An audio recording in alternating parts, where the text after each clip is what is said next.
Raíssa Michalski, esse é o canal Biblioteca Fantástica, e hoje vim trazer as leituras dos meses de agosto e setembro.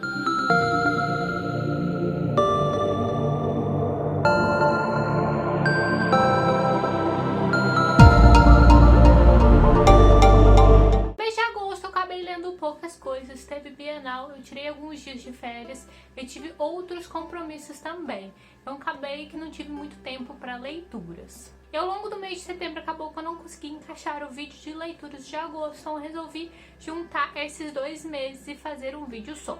O mês de setembro já foi melhor de leitura, mas vamos logo para falar desses livros, senão esse vídeo vai ficar bem grandão. No mês de agosto eu consegui concluir a leitura do mangá Death Note, lendo o último volume, que é o volume 6. Com a história de Tsugumi Ohba e a arte de Takeshi Obata. Neste volume temos o desfecho dessa série com a captura ou não do personagem principal, o Kira. Ele possui o Death Note, que é um caderno do mundo dos Shinigamis, que se alguém escrever o nome neste caderno, essa pessoa morre. O Kira faz ou comanda diversas mortes com este caderno, mas o utiliza apenas para matar criminosos, para limpar o mal do mundo, acreditando plenamente que está fazendo algo correto. E com isso também acredita que quem está contra ele merece morrer. Não sei se esse foi um final que eu esperava. O acompanhamento aqui em relação ao raciocínio dos personagens acontece bem rápido no final, então tem que ser uma leitura para prestar bastante atenção. E eu gostava bastante dos personagens iniciais deste mangá, em especial uma personagem, mas ela acabou morrendo logo no inicinho. Mas mesmo assim eu gostei bastante da leitura, recomendo este mangá. E é muito interessante observar ao longo desses mangás a sociedade se dividindo em prol ou contra o Kira. Eu também já terminei de assistir o anime referente a este mangá, que eu também gostei. O início do anime é bem fiel ao mangá, mas no final, digamos ali, acho que os 10 últimos episódios, ele dá uma cortada boa em relação à história do mangá. Mas mesmo com esses cortes, a história chega a ser fiel. Eu também gostei bastante de assistir o anime, então recomendo tanto a leitura do mangá quanto assistir o anime. Na sequência, eu fiz a leitura de A Batalha do Apocalipse, da Queda dos Anjos ao Crepúsculo do Mundo, do Eduardo Spor. Digamos que foi esse livro que me agarrou um pouco também no mês de agosto. Apesar deste livro ter sido escrito antes, cronologicamente ele se passa depois da trilogia Filhos do Éden, que eu já fiz a leitura, tem resenha aqui no canal, vou deixar nos cards e também na descrição do vídeo. E esse livro então se passa no mesmo mundo da trilogia, com as questões dos anjos, das caças, do paraíso e todas aquelas coisas mais. E este livro aqui, que é a edição especial em capa dura, possui alguns extras aqui bem especiais, que vão explicar bastante coisa a respeito desses anjos, do paraíso, linha do tempo e muitas outras informações a respeito da mitologia deste mundo, e vale a pena conferir. Então, no início da história deste livro, o mundo começa a dar indícios que está caminhando para o apocalipse, com os homens partindo para uma terceira guerra mundial com o uso de bombas atômicas. Além dessa guerra na Terra, ainda há pendente a Guerra do Céu. Com os indícios do apocalipse, essa batalha se aproxima cada vez mais. E vamos poder acompanhar os 3 grupos se preparando para ela, liderados então pelo Miguel, Gabriel e Lúcifer. Além disso, os anjos também acreditam que o apocalipse seria a volta de Deus, que está descansando no 7º dia. E para contar essa história, nós vamos acompanhar um anjo que já aparece na outra trilogia, que é o Ablon. Ele já foi um poderoso general, mas agora ele é um renegado, pois se rebelou contra Miguel e sua tirania contra os seres humanos há um tempo atrás. E junto com um grupo de outros renegados, acabou sendo exilado na Terra. E Ablon vai mostrar a sua jornada há muito tempo atrás pela Babilônia e outros lugares da antiguidade. E no tempo presente, em meio à guerra na Terra e no céu que se aproxima. No geral, eu gostei bastante da história desse livro e de visitar esses lugares da antiguidade. Mas eu tive alguns problemas ao longo da leitura que me impediu de fazer essa leitura de forma mais fluida. E esses problemas estão relacionados à continuidade dessa história. Cronologicamente, como eu já disse, esse livro se passa depois da trilogia Filhos do Éden. Mas esse foi o primeiro livro publicado pelo autor. Então acontece Acontecem algumas coisas importantes em Filhos do Éden, também a apresentação de alguns personagens que são importantes naquela trilogia, mas que não aparecem de forma nenhuma aqui neste livro. Isso me incomodou um pouco, que ao longo da leitura eu observava que aquele fato, aquele personagem já tinha aparecido no livro anterior, mas provavelmente quando o autor escreveu esse livro não pensou a respeito, então não colocou no meio da história, e eu achava que aquilo poderia ter alguma influência ao longo dessa história. Mas tirando esses problemas, eu gostei dessa leitura. Na sequência eu fiz a leitura de mais uma parte de Os Miseráveis, do Victor Hugo. A parte correspondente ao mês de agosto, que foi a parte 2, de nome Cosette. Nessa parte nos foi contado um pouco da história da Batalha de Waterloo. E também tivemos a continuidade da história de Jean Valjean e Cosette. Estou gostando muito dessa leitura e já vou aproveitar agora e também já falar da parte que eu li no mês de setembro, que foi a parte 3. Essa parte chama Marius, que é o nome de um personagem, e essa parte acabou se concentrando em contar a história desse personagem. Assim como os demais que vemos nessa história, ele também é uma pessoa bem sofrida, mas que está tentando melhorar na vida. Não vou contar mais informações desse livro, pois eu não quero estragar a experiência de ninguém ao fazer a leitura deste belo calhamaço. Mas então eu já consegui concluir o primeiro tomo deste livro e agora falta o segundo tomo, que tem mais 2 partes. Essa é uma leitura que eu estou adorando até o momento, eu super recomendo. Na sequência eu peguei um livro viajante para ler, que foi Wicked, a história não contada das Bruxas de Oz, do Gregor Maguire. Como vocês podem ver, esses livros têm muitas marcações. Se eu não me engano, eu sou a 5ª pessoa ou 6ª a recebê-lo. Foi até complicado achar outros trechos aqui que eu gostaria de marcar, mas a gente consegue fazer bastante interação escrevendo coisinhas ao longo do livro em post-its. Nesse livro nós vamos acompanhar uma história que se passa no mesmo mundo de O Mágico de Oz, criado pelo L. Frank Baum. Como eu já sabia que eu faria a leitura deste livro, eu já me preparei antes fazendo a leitura do Mágico de Oz para depois pegar uma outra história que se passa no mesmo mundo, pois eu não queria perder nenhum detalhe dessa história. Mas aqui, essa história será contada sobre o ponto de vista da bruxa má do Oeste. E vamos acompanhar essa personagem desde seu nascimento em uma família um pouco estranha. O pai era um devoto da religião existente nesse mundo e pregador dos seus ensinamentos. A mãe, uma descendente de uma família poderosa, mas que preferia um casamento simples, mas que não está gostando muito da solidão de morar no interior. E gosta de interagir de maneiras não muito fiéis com qualquer viajante que passe pela estrada. E Elphaba, que é o nome inicial dessa personagem, nasce nessa família e já de cor verde, o que a faz sofrer bastante preconceito desde pequenininha. Também da própria família, que demora a se acostumar com essa situação. Mas ela consegue crescer bem nesse círculo familiar, apesar de ficar marcada com este preconceito das coisas que falam dela pelas costas. E vamos poder acompanhar toda a trajetória dessa personagem, até o ponto da história em que é narrada em O Mágico de Oz. Eu gostei bastante que nessa história como o autor conseguiu dar uma amplitude ao mundo já criado em um outro livro. Eu gostei bastante da universidade que aparece aqui dentro dessa história.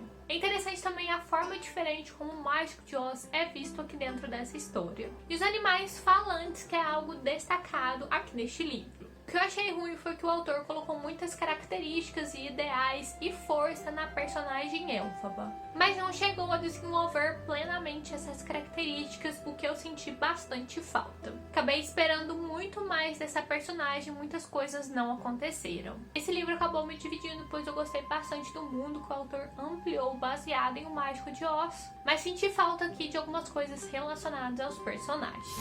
No mês de setembro eu participei de uma maratona 24 horas, tem vlog aqui no canal que eu falei mais detalhadamente dos livros que eu li por lá. Eu vou deixar aqui nos cards e na descrição do vídeo. Então, na maratona eu li Por Lugares Incríveis, da Jennifer Niven. Esse é um livro que já fazia algum tempo que eu queria ler, sempre bem comentado no Booktube. E realmente foi uma leitura que me surpreendeu. E aqui vai trazer a história de 2 alunos que se tornam próximos ao se encontrarem na torre da escola com a ideia de suicidarem. Eles já se conheciam de vista da escola e depois dessa situação não muito legal para eles, acabam realmente se aproximando e vão acabar fazendo um trabalho de geografia juntos. E assim nós teremos uma jornada e uma viagem desses dois personagens. E os capítulos são intercalados desses dois personagens narrando a história. E é bem interessante acompanhar o desenvolvimento desses dois personagens em relação àquela ideia ruim que eles tinham lá no começo do livro. Essa é uma leitura que eu recomendo, vai te emocionar bastante. Teremos alguns momentos tristes, mas é bom para refletir a respeito. Essa é uma leitura que eu realmente indico. Durante a maratona também eu consegui retornar então para as minhas leituras de Fullmetal Alchemist da Hiromu Arakawa com o volume 16 e 17. Já fazia um tempo que eu não fazia leitura deste mangá, mas durante a maratona e depois de ter concluído Death Note, eu consegui voltar para essa leitura. Estava com muita saudade desses personagens, foi ótimo voltar para essa leitura. E eu quero muito continuar acompanhando esses dois irmãos, o Edward e o Alphonse Eric, atrás da Pedra Filosofal. Acabaram perdendo seus corpos, ou no caso, um irmão perdeu o corpo e o outro parte dele, ao tentar fazer um experimento não muito legal de alquimia. E esse mangá é uma aventura atrás da outra, mas também dá pra dar muitas risadas.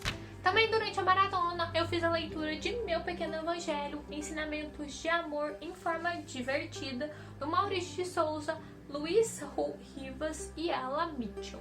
E nesse livro cheio de ilustrações, então, da Turma da Mônica, nós teremos uma história bem legal. Aqui a turma recebe a visita de um primo do Cascão que é entendido dos ensinamentos do espiritismo. Em uma rodinha ali divertida com as crianças, ele vai pedir que cada uma delas conte uma história ou uma situação pelas quais eles passaram. E de cada uma dessas histórias e situações, ele vai tirar um ensinamento moral para contar para elas. E esse livro foi muito legal e eu acho uma ótima indicação para as crianças. Na sequência, eu fiz a leitura de Neves Cinzas, da Sarah Hash, que é o primeiro volume da trilogia Neves Cinzas. Eu iniciei a leitura deste livro na maratona, mas acabei concluindo depois. Essa é uma história de fantasia que se passa em um local chamado Primória. Aqui nós temos 4 reinos estação e 4 reinos ritmo. Em cada um dos reinos estação acontece apenas uma estação. Então nós temos o reino de verão, inverno, primavera e outono. E nos 4 reinos ritmo, as estações acontecem normalmente. Além disso, esse mundo possui magia. Ela é vinculada a um objeto que, por sua vez, é vinculado à linhagem real de cada um desses reinos. Então, 4 reinos possuem condutor vinculados à linhagem feminina e 4 reinos possuem condutor vinculado à linhagem feminina. E nessa história nós vamos acompanhar o reino inverno, que na verdade está abandonado, pois ele foi tomado pelo reino primavera, que acabou escravizando todos os habitantes deste reino e levando-os para o reino de primavera. Só alguns poucos habitantes de inverno conseguiram sobreviver e fugirem livres antes de serem capturados pelo pessoal de primavera.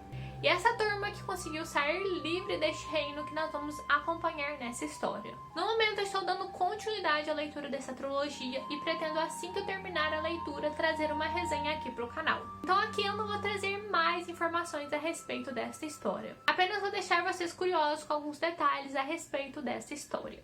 E posso dizer que até me surpreendi um pouco com este primeiro volume. A última leitura deste mês então foi Elantris, do Brandon Sanderson. E essa é uma fantasia em volume único que é um pouco difícil de se encontrar. Elantris é uma cidade dentro do reino de Arelon, próximo à sua capital, Kai. E os elantrinos eram tidos como deuses, repletos de magia. Suas peles eram reluzentes e seus cabelos prateados. Eles habitavam a cidade de Elantris. Os elantrinos eram pessoas normais que haviam sido transformadas da noite para o dia. Nunca se sabia quem poderia ser transformado, mas acordavam então com a pele reluzente e os cabelos prateados. E se mudavam então para a cidade de Elantris. Mas há 10 anos do momento em que se inicia essa história, a cidade de Elantris caiu.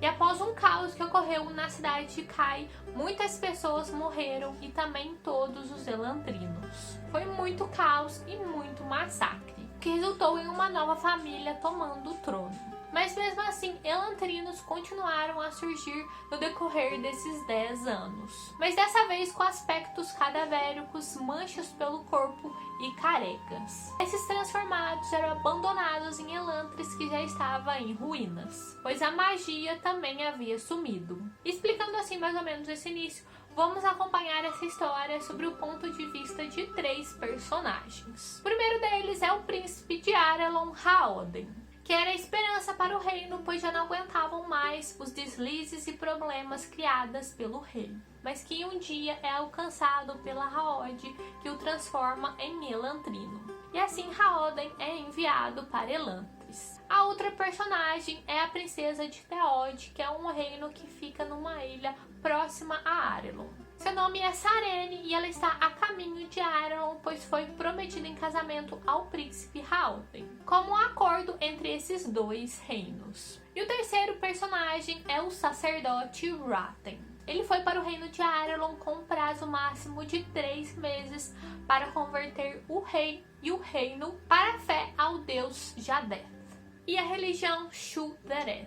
Com essa conversão, eles entrariam para o Império Fijordênico, que possui um imperador que comunica diretamente com seu deus. O Império Fijordênico já é enorme, só não abarca apenas os reinos de Arelon e Theod. E se Raten não conseguisse essa conversão, o Império atacaria esse reino com seu exército e obrigaria a fazerem isso à força. E com esses 3 personagens, então, com essas características bem diversas, vamos acompanhar o desenvolver dessa história, que é uma fantasia incrível. É um belo calhamaço, mas com uma história bem fluida que eu super recomendo a leitura. Ao longo do ano eu sempre fico bem ansiosa para a leitura de fantasias incríveis assim. Então, pessoal, esse foi o vídeo para trazer as leituras realizadas no mês de agosto e também no mês de setembro. Espero que vocês tenham gostado. Contem pra mim aqui nos comentários quais foram as suas últimas leituras realizadas aí nesses últimos 2 meses, aquelas que vocês mais gostaram ou menos gostaram, ou também a respeito do que eu mostrei por aqui. Não se esqueçam de deixar o seu joinha e de se inscrever no canal. Uma boa leitura e tchauzinho!